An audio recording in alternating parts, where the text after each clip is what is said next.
educação alimentar é um processo educativo, é um processo de formação, que ele vai ocorrer em diversos ambientes, seja ele formais ou não formais. Dentro desses espaços formais de educação, são momentos onde pode ocorrer o processo de ensino-aprendizagem, né? Algo para além daquilo que as crianças já sabem, do que as pessoas já sabem, com o intuito de melhorar ou mudar alguns atos relacionados à alimentação. Cada criança que nasce, ela nasce zerada do seu sistema imunológico. Ela recebia tudo da mãe porque estava ligada da mãe. Quando ela desliga da mãe, ela é um ser independente, totalmente independente.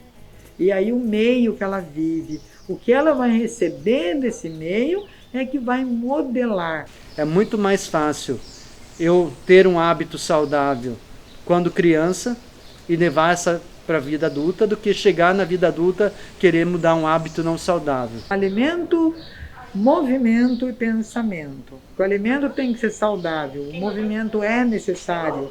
Até numa mudança, né, de paradigma de uma alimentação para outra, existe o movimento, né, o querer e o mudar de verdade.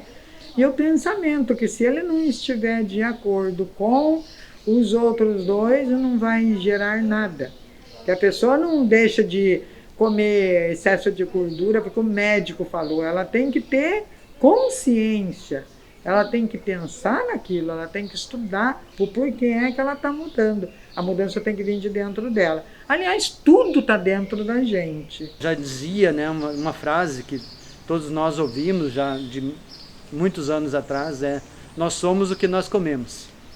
Ou seja, se eu consumir apenas alimentos não saudáveis, cada vez mais eu vou me tornar uma pessoa não saudável. É muito comum a gente, dentro das escolas, ouvir falar sobre alimentação saudável. E para a gente entender o que é alimentação saudável, eu acho que a gente tem que entender o que é o não saudável. Poxa, por que sair para comprar um remédio se a gente tem um alimento? É só escolher ele na hora certa, claro. Não é qualquer alimento em qualquer momento da nossa vida que ele vai estar de acordo. Mas tem que conhecer, né? O conhecimento é tudo, é a luz do mundo. Ele é a luz do mundo. Se não conhecer, não tem como mudar. A diversidade de alimentos que nós temos no Brasil, no mundo, ela é enorme. Cada vez mais a nossa alimentação está se restringindo a algumas dezenas de alimentos. Se nós pegarmos nossos avós, nossos bisavós, esse processo, eles consumiam muito mais diversidade de alimentos do que nós hoje em dia. Ao se consumir os produtos da região, a gente consegue enriquecer ainda mais o nosso cardápio, né? Uma vez que a gente consegue inserir produtos da estação, consegue encontrar produtos que não são comumente vendidos nos supermercados, frutarias, né? Que a gente encontra os produtos mais comuns, né? Batata, cenoura, mas a gente não vê, por exemplo, uma azedinha, uma cajamanga,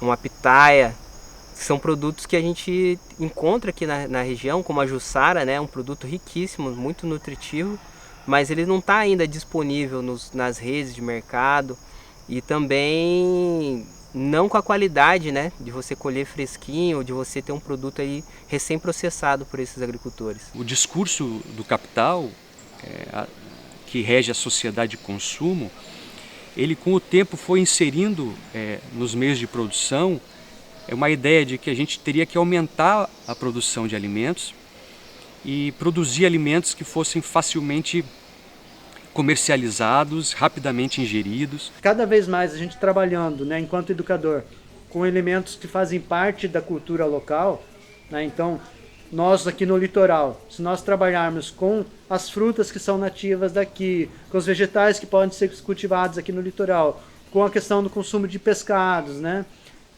Trazendo isso para dentro da sala de aula, cada vez mais favorece o desenvolvimento da aprendizagem, porque é algo que está próximo, não é algo que está distante, né? Algo que é mais palpável para o aprendizado. Então, cada vez mais a gente trabalhar com elementos que fazem parte da realidade é melhor. Posso substituir a alface americana ou a alface crespa, né? Aquela coisa bem básica, por uma punk que é uma planta alimentícia não convencional, claro que eu posso. Com inclusive nutrientes muito diferentes, com um enriquecimento da alimentação muito importante.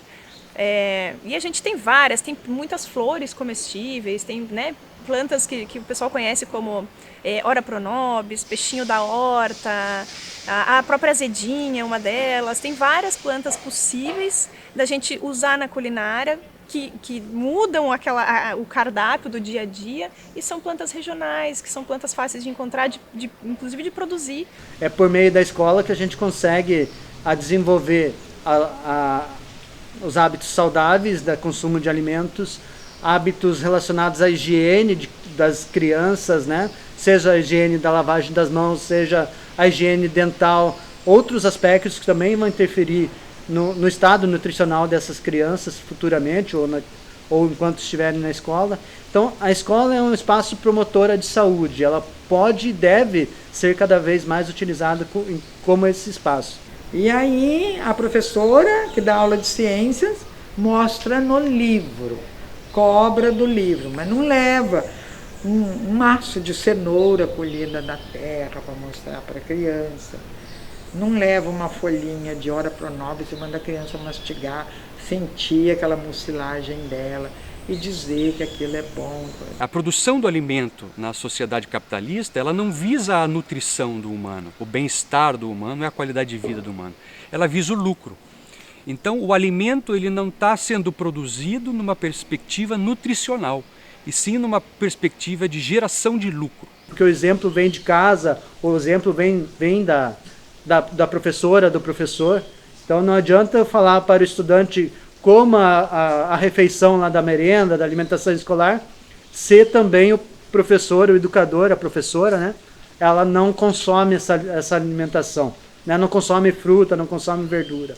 E os alimentos ultraprocessados, que eles pulam etapas fisiológicas do ser humano, que são essenciais para a nossa digestão, alimentos com excesso de energia, né, com excesso de açúcares, tudo isso é produzido como mercadoria para satisfação a partir do consumo e não para a nutrição do ser humano. Ensinar que o natural é natural, vem da natureza, é presente da natureza, não tem a manipulação do homem. Aí a mamãe falava, Deus planta a horta no quintal da gente, filha. Ele dá o que a gente precisa. Para mim era aquilo. Quando eu me tornei adulta, que eu já podia comprar meu alimento, eu nem me lembrava mais de mato que se come. Eu voltei a resgatar, eu também resgatei esse saber popular. Só que aí estudando, né? Então hoje eu sei, falando de cada mato que se come, o que ele tem, para que ele serve, o quanto ele é bom e como pode salvar a fome no mundo, porque o mundo passa fome por quê? Porque ele não conhece. Tem uma metodologia que a gente criou, falando em alimentação, né? Que foi literalmente pegar todas as frutas da estação, todas as frutas que a gente achava, tudo de diferente, coisas que as crianças talvez nunca comessem, nunca tiveram comido. Tudo que a gente tinha em casa também, então a gente levou acerola, fruta do conde, carambola, muita fruta diferente. Era uma estação legal, assim, onde tinha bastante variedade. E colocamos numa mesa, todas as crianças se interessaram muito por aquilo, todas quiseram provar, pelo menos ver, assim, quando a gente cortava ao meio, ver as sementes. E depois que todo mundo comeu, a gente sentou em roda e separou, né, cada semente, as sementes que precisavam ser secas, as que podiam ser plantadas na hora. E a interação foi muito boa das crianças e até da gente que estava naquele coletivo vendo aquilo tudo acontecendo. Trabalhava com as crianças de quinta série e fiz uma aula com eles do caminho dos alimentos, desde do sentir a fome até a inscrição dos dejetos, o caminho inteirinho. E aí eu usava aquela linguagem, e eu levava mapa e montagem. Eles amaram a aula. E uma das aluninhas lá da quinta série, ela foi embora com a família para a Itália e chegou lá, eles estavam dando aula de programação em saúde, e ela pediu para a professora e ela deu essa aula do caminho dos alimentos. Então o resgate da alimentação como algo essencial para a vida, na perspectiva da saúde humana e do meio ambiente, é por si uma subversão.